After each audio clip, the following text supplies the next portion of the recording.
What's up, guys? Welcome back to the channel. For those of you who don't know, my name is Chris Moore, and in today's video, we got a 2008 Kawasaki Concourse 1400.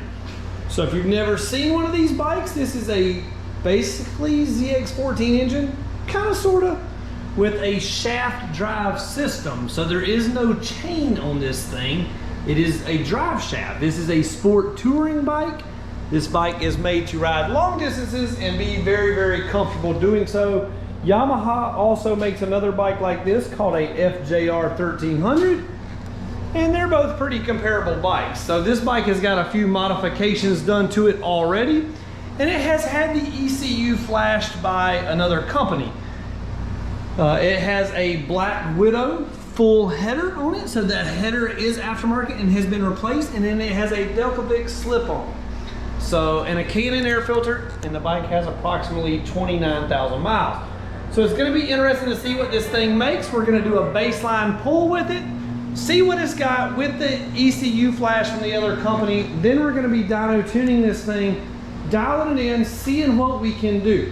I've never had one of these bikes on the dyno, so I'm really curious to see what it makes and how it performs. Stay with us, guys. If you like the content you see, be sure to subscribe to the channel, click the bell for notifications. But let's get started with this project.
A stock ECU, and I wanted to show you a little bit about what's going on this thing. Now, this customer had had his ECU flashed by someone previously. They had done a good job with the restrictions. In my opinion, the fuel mount was a little wacky, so we're going to straighten all that out when we go to tune this thing.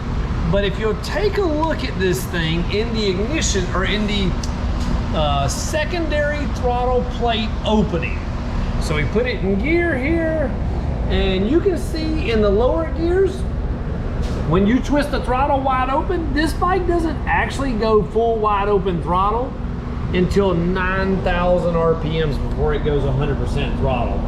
So you're only getting a full 1400 cc's for like 1,500 RPMs. That's no fun.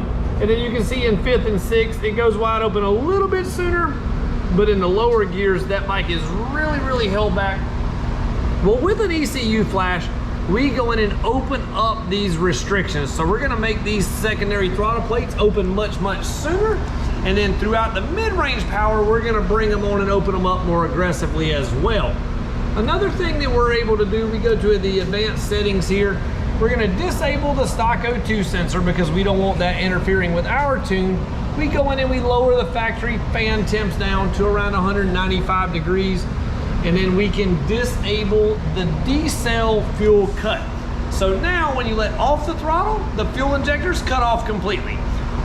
Whenever we click this decel fuel cut option, when you let off the throttle, the fuel injectors squirt, squirt, squirt, squirt, keep putting a little bit of fuel in there in order to help make the bike smooth. That way when you transition back onto the throttle, the bike is not running quite as lean and there's not as an abrupt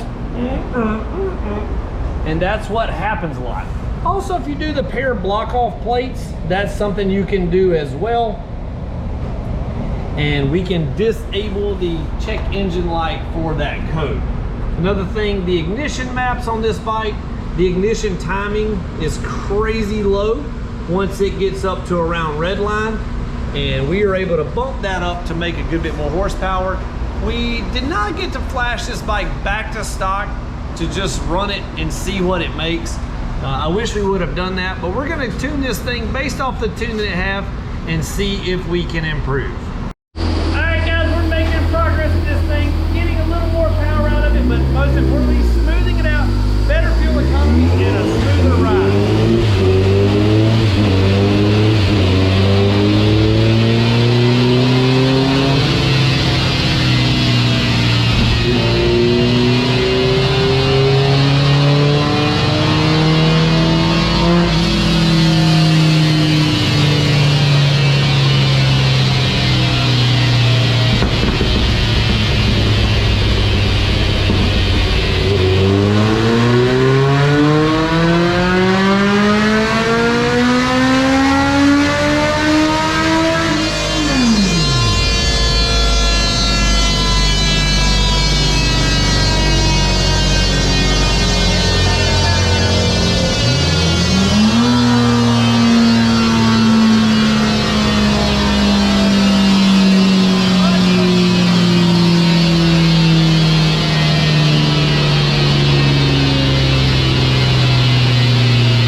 Tune on the Concours 14, and look at what we got. We ended up gaining about 3.5 to 4 horsepower over the already flashed ECU. Now before you say, oh my God, it's not worth it to get 3 horsepower, that's not even a big deal. You gotta keep in mind guys, this was already a de-restricted, good ECU tuned bike. So the flash was good on it. I would say it just was not finely tuned and tweaked. We were able to improve on the fuel mapping and get a bigger gain out of this thing. Now you can still see we got some dips and waves here. In my opinion, that could be due to header design.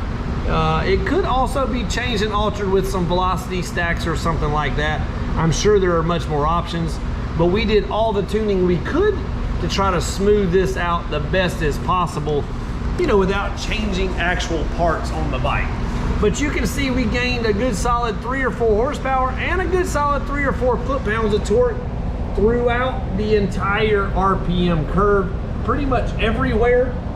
We gained a good solid 3 or 4 horsepower, not to mention a much smoother air-fuel ratio cruising around.